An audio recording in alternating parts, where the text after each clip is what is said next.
السلام عليكم. انا بشرى. فاش كانت عندي 15 سنه كنت كنقرا في الثانيه اعدادي. عائلتي ساكنه في الباديه، وانا دخلت للداخليه باش نقرا، بحكم الباديه فيها غير حتى القسم السادس. كان همي الوحيد نقرا وندخل الجامعه، وكان عندي حلم انني نكون شيف كبير، حيت كنموت على شي حاجه سميتها الطبخ. وانا كنحاول نحقق احلامي. غيجي واحد الشخص اللي يدمر لي حياتي كامله. هاد الشخص اللي هو شاب من نفس حومتي، واللي انا ما كنعرفوش، حيت انا من القرايه للدار ما كنعرفش الناس بزاف. هذا الدري كيتبسل عليا وكيتبعني، وانا ديما ما كنتسوقش ليه، ولكن هو ما عياش، ديما تابعني. واحد النهار كنت انا وصحاباتي راجعين من الكوليج للداخليه. ايوا جا عندي ووقفني، ما عجبنيش الحال، صرفقته حيت ما احترمنيش. هو ما رضاش وما تقبلهاش، وهو يتحلف عليا وقال لي والله لا بقات فيك. ايوا انا ما تسوقتش ليه. دازت ايام، جات فتره الامتحانات، وهي تجي عندي واحد البنت كتقرا معايا. قالت لي واش تمشي معايا نراجعوا مع البنات، راهم جالسين في الجريده. عجبتني الفكره، قلت غادي نراجعوا ونستافدوا من بعضياتنا. ايوا غادي نمشي معاها وغنتفاجئ بداك الدري، وباللي البنات ما كاينينش. ايوا هو يقول لي صافي جيتي حتى لعندي برجلك، اش ندير فيك دابا؟ انا قلت ليه اش غدير كاع؟ ايوا جرب وشوف. انا الخوف قاتلني، ولكن حاولت نكون قويه وشجاعه. هو حاول يحط عليا يديه، انا دفعته، وبقينا مضاربين. كان معاه صاحب ديك البنت، بقى كيصورني. من بعد انا قدرت نهرب، مشيت لعند ديك البنت وانا نقول لها حشومه عليك اش هادشي درتي ليا. ايوا هي طلبتني وقالت لي سمحي لي، انا راه هددني وقال لي الا ما جبتيهاش ليا غادي نمشي عند باك وغنقول لها راكي مصاحبه مع واحد الدري. ايوا دازت يومين وهو يجي عندي وجاب لي التصاور داير ليهم فوتوشوب، وحنا معانقين وجالسين في قهوه، وبزاف د الحوايج دايرهم في دوك التصاور، ورماهم ليا ومشى. ايوا هنا انا دارت بيا الدنيا وظلمت في عينيا. وما بقاتش غير هنا، هو هز التصاور فرقهم على الدراري د الباديه كاملين. ايوا انا شديت دوك التصاور وجمعتهم ومشيت لدارنا. كان ديك الساعه الويكاند، وقلت غادي نعاود لبابا ونوريه التصاور، نعاود ليها القصه كي دايره. ولكن انا ما قدرتش، حيت الوالد صعيب. كل مره كنجمع شجاعتي وكنقول غنمشي نعاود ليه، ولكن والو، ما كنقدرش. صافي هزيت دوك التصاور، قلت غادي نخبيهم باش ما يشوفهم حتى شي واحد، وبابا محال واش توصلوا الخبر. ديك الساعه شافتني بنت عمي، وهاد بنت عمي اصلا ما كتحملنيش، حيت هي موقفينها على القرايه، ما مشاتش اصلا باش تقرا الاعدادي. هزاتهم ووراتهم لجداتي وعيال عمامي. حنا عائله كبيره وكنا مجموعين في دار وحده، جدي وجداتي وجوج عمامي وولادهم. ايوا وراتهم العائله كامله، بقاو كيخنزروا فيا، كيشوفوني واحد الشوفه ناقصه. ايوا بقى غير بابا وماما اللي مازال ما شافوهم. سالا الويكاند، غنرجع لمدرستي من غير ما نقول لبابا ولا لماما حتى شي حاجه. ايوا المهم مشيت لمدرستي، دازت غير شي يامات وهو يجي بابا، وانا نلقاه واقف حدا باب الداخليه. غنمشي عنده فرحانه باش نعنقو. هو غادي يدفعني ويطيحني في الارض ويدفل عليا، وبقى كيغوت عليا. انا تحرجت قدام صحاباتي وقدام الناس. في ديك الساعه فاش كان كيغوت، العساس كيحاول يهدي فيه، وبقى هو كيقول ليه هادي راه دارت وفعلات وتركات. انا حشمت وهربت وخليته. ايوا بقيت في المدرسه، وليت غير كندخل القسم وكنخرج، ما بقيت كنقرا ولا عارفه حتى اش كيديروا في القسم. دازت الايام على نفس الحال. جات العطله، كلشي مشى لدارو الا انا.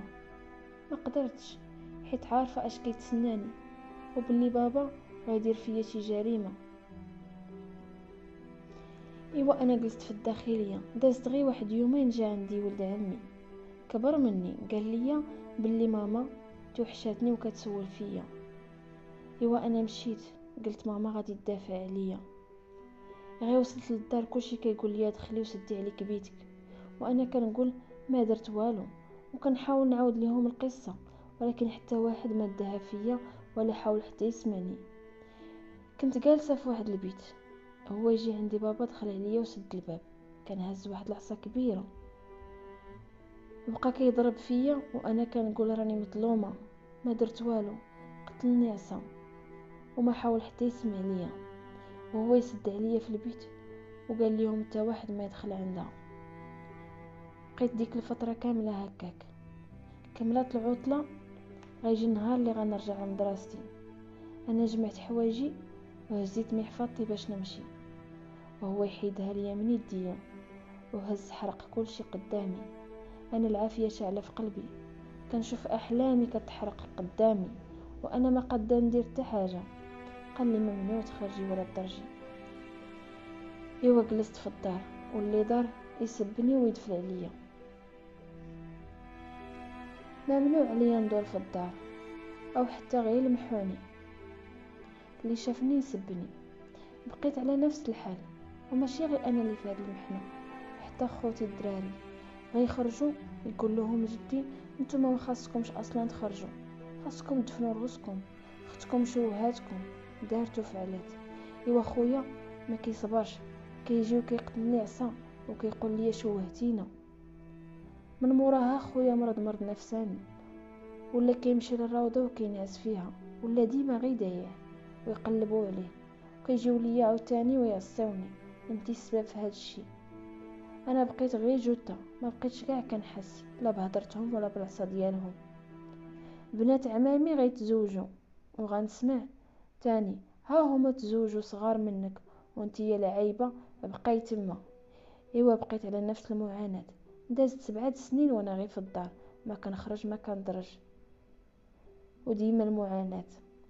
شحال من مره كنفكر في الانتقام من داك الدري اللي دمر لي حياتي، ولكن كنعاود نرجع ونقول الله اللي غياخذ فيه الحق.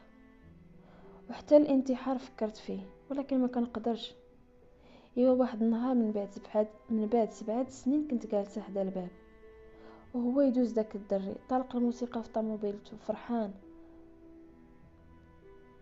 حيت يلا جاي من برا. كان هو عايش في برا وانا العافيه شاعله في قلبي، هو فرحان وانا حياتي تدمرات. فكرت نمشي نشعل ليه العافيه في دارهم وننتقم منه. شويه كنعاود نبرد ونقول الله هو اللي غياخذ فيه الحق. ايوا واحد النهار جاو شي عيالات عند ماما وهما يقولوا ليها عرفتي فلان راه خطب بنت خالته. وماما بدات عليا تاني ها هو خطب بنت خالته، دارك الشيفون مسح بيك ولاحك، انت اللي رخصتي راسك، مزيانه فيك تستاهلي. العائله كلهم كيسحاب ليهم اللي انا صافي راه مشيت معاه وفقدت شرفي. ايوا في هذه الفتره كيجيوني الخطاب ولكن ما كيعاودوش يرجعوا، حيت كيعاودوا ليهم في الحومه اش كاين وما كيعاودوش يرجعوا لنا. ايوا واحد النهار جاو شي ناس من مدينه بعيده، جابتهم وحده من العائله ودغيا زربوا عليهم. في 15 يوم تزوجنا. مشيت عندهم، بابا وعائلتي فرحوا حيت صافي تهناو مني، ولكن ما همهمش لما نعطاوني ولا شكون. انا تزوجت بواحد عنده 40 سنه كبر مني، وعائلته صعيبه حاكمين فيه، وانا داروني غير خدامه كنشقى ملي نفيق حتى كنبغي نعس. معاناه والو قدام اللي عشت في دارنا. راجلي ما يقدرش يهضر قدام امه ولا خواتاتو. المهم من محنه لمحنه داز عام ديال التماره والقهره. انا ما كنتش باغا نولد وكنت كناخذ مانع الحمل. واحد النهار وهي تشوفني حماتي وبقات كتغوت عليا علاش كتاخدي مانع الحمل، حنا اصلا لاش جبناك، هو راه كبير وخاصنا نشوفوا ولادو. وبقاو عليه حتى هو بالخصام علاش مرتك كتاخد مانع الحمل. ايوا حبست وحملت وولدت وليد وانا ما حاسه حتى شي حاجه من جهته. دازت غير 7 ايام على ولاده ديالي وهما ينوضوني للشقه، ومع الشقه وتماره ما بقيتش قادره نوقف، والغرازي تنفخوا ليا. هما داوني عند الطبيبه، وفاش شافتني الطبيبه وشافت وجهي صفر وتحت عينيا كحل، قلبات لي الغرازي وهي تلقاهم مازال مبرونش ومنفوخين، وبقات عليا: مالكي على هاد الحاله؟ واش ما كترتاحيش؟ راه خاصك من بعد الولاده ترتاحي، خاصك تعطي الراحه لراسك. بقيت انا غير كنبكي. دخلتني عندها بوحدي وهي تقول لي: مالكي؟ واش عندك شي مشكل؟ واش عندك شي مشاكل مع عائله رجلك؟ هاد الحاله اللي انت فيها راه صعيبه بزاف وخايبه. وانا نعاود ليها، والدموع ما بغاوش يحبسوا ليا. راه عائله راجلي صعاب بزاف، وغي انا اللي كنشقى، وحتى التربيه حتى هي. ما حلت للشقة وما حلت للتربيه. وهي تخرج لعندهم، بقات كتغوت عليهم، وانا بالخوف قلت لها: لا، راه ما داروا ليا والو، انا اللي باغا نشقى. قالت ليهم: ديوها لعند عائلتها وهما يقابلوها، الا ما قدرتوش نتوما تقابلوها راه حالتها صعيبه وتقدر تمشي فيها. ايوا حنا فاش جينا للدار قالوا لي: غادي تمشي لداركم، ولكن ما غاديش تاخدي ولدك، غادي تخليه هنا. وانا نقول لهم: لا، ما يمكنش ليا نخلي ولدي هنا، تما فين عرفت راه ولدي عزيز عليا وما نقدرش نتفرق عليه. وانا نقول لهم: صافي غادي نجلس، ما غاديش نمشي. انا اصلا كنت عيطت لماما وقلت لها حنا جايين. ايوا فاش تعطلنا عليها عيطات، جاوبتها حماتي وهي تقول لها: فينكم؟ جاوبتها حماتي قالت لها: راه ما بقيناش جايين، راه بشرى ما قدرتش تجي وتخلي ولها. وهي تقول لها: ماما واش تسطيتي؟ واش كاين شي واحد كيفرق تربيه على امها؟ راه باقي كيرضع، جيبيها هي وولدها ولا حنا نجيو نجيبوها. يودعوني عائلتي فرحوا بيا. يلا جلست شي يامات وجاو عاوتاني يجيبوني. انا كنت طلبت بابا قلت ليه: عافاك كل يوم وخليوني، مازال راه باقا عيانه. ايوا فاش كلاو وشربوا هما يقولوا لي: يلا جمعي حوايجك راه غنمشيو. وهو ينقز بابا قال لهم: غير خليوها باقي شي يامات، راه مازال ما شبعنا منها. وهي تنوض حماتي كتغوت: علاش تبقى؟ الا بغات تبقى تعطيني الدري وشدوها كاع عندكم، ما عندنا ما نديرو بها. ايوا انا بالخلعه والخوف وانا نقول لبابا: علاش؟ لا، انا غنمشي عندهم، علاش غادي نبقى؟ داري حسن ليا. بابا ما فهم والو، بقى غير كيشوف. ويا ربي تسمح ليا، حشمته قدامهم وكذبته. ايوا فاش وصلت لداري وهي تنوض ليا حماتي بقات كتغوت: علاش تقولي لباباك انك تبقاي؟ الا ما كنتيش قاده على الزواج لاش تلاحي ليه؟ راجلي جاي يدافع عليا. هما ينوضوا ليه وضربوه. هو في عمره 40 عام وباقي كياكل لصا. ما كيعجبنيش الحال وما كنبغيهاش ليه. ايوا هو ديما كيقول لهم فين ما ينوض الصداع انا راه غنهز مرتي وغنخرج من هنا. هما كيشدوه كيسدوا عليه الباب، وكيبقى يطلبهم ويزوقهم باش يحلوا عليه، كيخليوه على برا شحال عاد يحلوا ليه. ايوا هو ديما كيقول لي: ان شاء الله غادي نرتاح ومازال منه، غير صبري دابا ندير شي حل. بقينا على نفس الحال، ديما الذل والاهانات. ولكن واخا هكاك تنقول الله راه عوضني على هاد المعاناه كامله، عطاني الله واحد الراجل اللي كيبغيني وكيحترمني وهو ظريف صراحه. ايوا واحد النهار كان رمضان، خوه الصغير جا عندي وقال لي: ديري لي ما ناكل. وانا نوض دخلت للكوزينه باش نوجد ليه ما ياكل. بقى عليا بغيت هادي وهادي وهادي. ايوا انا بقيت نوجد ليه في داكشي اللي بغا حتى ل4 الصباح. هما غادي يفيقوا يتسحروا وانا مازال كاع ما نعست. فاش فاق راجلي قال لي: خلي داكشي ودوزي تنعسي. واش باقي كاع ما نعستي؟ ايوا هو نوض ليه خوه قال لي: علاش كاع تقول هاد الهضره؟ امك فاش كانت كطيب لينا وطيب لباك وكانت كتوقف ما كنتيش كتهضر عليها، ما كانش كتبقى فيك. دابا مرتك بقات فيك.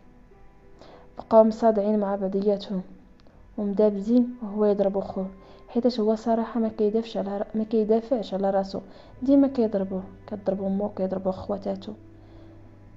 هو ظريف بزاف وكيحشم. ايوا فاش ضربو خوه هو مرضاش، هو يرجع فيه النفس شويه بعدا، دافع على راسو. هو يقول لهم صافي حتى واحد ما باقي يدخل فيا، انا غادي نهز مرتي وغنمشي نكري.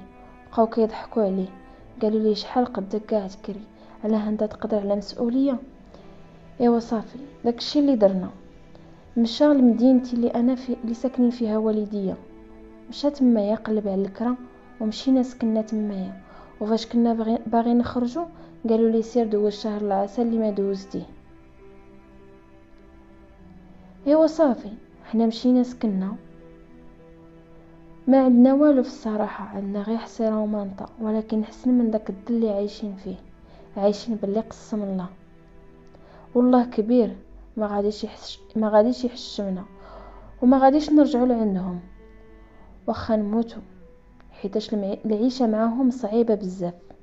والنصيحه اللي غادي نعطيها لكم، قبل ما تحكموا على شي واحد حاولوا تسمعوه وحاولوا تعرفوا اشنو واقع ليه. وولادكم خليوهم صحابكم، وخليو التواصل والحوار بينكم وبينهم، باش حتى واحد ما يوقع في هادشي اللي وقعت فيه انايا. هاد الحكايه ماشي للفرجه انما للعبره. نتمنى انها تعجبكم وتاخذوا فيها عبره.